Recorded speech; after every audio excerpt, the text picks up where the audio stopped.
നമസ്കാരം. വണ്ടിപ്പെരിയാർ പോക്സോ കേസിൽ 6 വയസ്സുകാരിയുടെ കൊലപാതകം തന്നെയെന്ന് കോടതിയുടെ വിധിപ്പകർപ്പിൽ.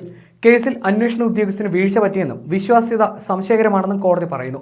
വണ്ടിപ്പെരിയാർ കേസിലെ വിധിപ്പകർപ്പിലാണ് കോടതിയുടെ നിരീക്ഷണം. 6 വയസ്സുകാരിയെ പീഡിപ്പിച്ചു കൊന്ന കേസിൽ പ്രതി അർജുനെ കോടതി വെറുതെ വിട്ടിരുന്നു. കൊലപാതകം നടന്ന് ഒരു ദിവസം കഴിഞ്ഞാണ് അന്വേഷണ ഉദ്യോഗസ്ഥൻ സംഭവസ്ഥലം സന്ദർശിച്ചത്. തെളിവുകൾ ശേഖരിക്കുന്നതിൽ അന്വേഷണ ഉദ്യോഗസ്ഥന് വീഴ്ച പറ്റി. അന്വേഷണ ഉദ്യോഗസ്ഥന്റെ വിശ്വാസ്യത സംശയകരമാണ്. വിരലടയാള വിദഗ്ധനെ കൊണ്ട് പരിശോധിപ്പിക്കുന്നതിലും വീഴ്ച പറ്റിയിട്ടുണ്ട്. പ്രതിക്കെതിരെ ചുമത്തിയ കുറ്റങ്ങൾ തെളിയിക്കുന്നതിൽ പ്രോസിക്യൂഷൻ പരാജയപ്പെട്ടു. ശാസ്ത്രീയമായ തെളിവുകൾ സ്വീകരിക്കുന്നതിൽ അന്വേഷണ ഉദ്യോഗസ്ഥൻ പരാജയപ്പെട്ടുവെന്ന് കോടതി വിധിപ്പകർപ്പിൽ പറയുന്നു. അതേസമയം ലൈംഗിക ചൂഷണം നടന്നതെന്നുള്ള വാദം കോടതി അംഗീകരിക്കുന്നുണ്ട്. കൊലപാതകം, ബലാത്സംഗം എന്നിവ തെളിയിക്കാൻ പ്രോസിക്യൂഷന് കഴിഞ്ഞില്ലെന്ന് വ്യക്തമാക്കിയാണ് കോടതി പ്രതിയെ കുറ്റവിമുക്തനാക്കി വെറുതെ വിട്ടത്. കട്ടപ്പന അതിവേഗ സ്പെഷ്യൽ കോടതി ജഡ്ജി വി മഞ്ജുവാണ് പ്രതിയെ വെറുതെ വിട്ടുകൊണ്ടുള്ള വിധി പ്രസ്താവിച്ചത്. കുറ്റപത്രം സമർപ്പിച്ച് 2 വർഷത്തിനു ശേഷമാണ് കേസിൽ വിധി വരുന്നത്. ഇടുക്കി വണ്ടിപ്പെരിയാറിൽ 6 വയസ്സുകാരെ പീഡിപ്പിച്ച് കൊലപ്പെടുത്തിയ കേസിൽ പ്രതി അർജുനെ വെറുതെ വിട്ട കോടതി വിധിയിൽ അപ്പീൽ പോകുമെന്ന് പോലീസ് പറയുന്നു. പോക്സോ കോടതി വിധിക്കെതിരെ അപ്പീൽ നൽകുമെന്ന് പോലീസ് അറിയിച്ചു.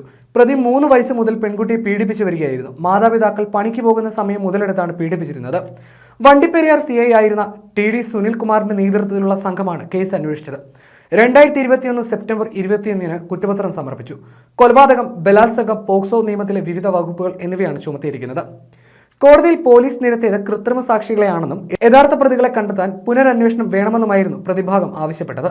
2021 ജൂൺ 30 വണ്ടിപ്പെരിയാറിലെ എസ്റ്റേറ്റ് ലയത്തിലെ മുറിയിൽ കെട്ടിത്തൂകിയ നിലയിൽ പെൺകുഞ്ഞിന്റെ ജഡം കണ്ടെത്തിയത്. പെൺകുട്ടിക്ക് 3 വയസ്സുള്ളപ്പോൾ മുതൽ മിഠായും ഭക്ഷണ സാധനങ്ങളും നൽകി പ്രതി ലൈംഗികമായി ചൂഷണം ചെയ്തിരുന്നതായി പോലീസ് കണ്ടെത്തിയിരുന്നു. കഴിഞ്ഞ വർഷം മെയ് മാസത്തിൽ കേസിന്റെ വിചാരണ കട്ടപ്പന അതിവേഗ കോടതിയിൽ തുടങ്ങി.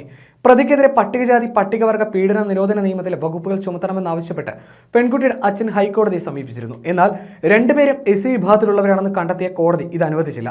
കേസിൽ ചുരക്കുളം എസ്റ്റേറ്റിലെ അർജുനെ കോടതി വെറുതെ വിട്ടതിന് പിന്നാലെ കോടതിയിൽ നാടകീയ സംഭവങ്ങളും അരങ്ങേറിയിരുന്നു.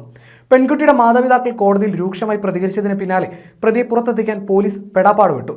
കോടതിക്ക് പുറത്ത് പ്രതിക്ക് പിന്നാലെ ജനങ്ങൾ ആക്രോശിച്ചു വളഞ്ഞതോടെ പ്രതിയെയും കൊണ്ട് ഓടുകയായിരുന്നു പോലീസ് ജീപ്പിന് ചുറ്റും ജനങ്ങൾ തെരുവിളിയും ബഹളവുമായി തടിച്ചുകൂടിയതോടെ വളരെ പാടുപെട്ടാണ് പോലീസിന് പ്രതിയുമായി പോകാനായതും. അതേസമയം കേസ് കോടതിയിൽ പരാജയപ്പെട്ടതിന് പിന്നിൽ ബാഹ്യ ഇടപെടലുകൾ ഉണ്ടായിട്ടുണ്ടോ എന്ന് അന്വേഷിക്കണമെന്ന് പ്രതിപക്ഷ നേതാവ് VD സതീശൻ ആവശ്യപ്പെട്ടു. വാളയാറിന് സമാനമായ അവസ്ഥ വണ്ടിപ്പെരിയാർ കേസിലും ഉണ്ടാകരുതെന്ന് പ്രതിപക്ഷം ചൂണ്ടിക്കാട്ടിയിരുന്നതാണ്. വാളയാറിലെ പ്രതിക്ക് പാർട്ടി ബന്ധം ഉള്ളതിനാൽ തെളിവുകൾ നശിപ്പിക്കപ്പെട്ടു.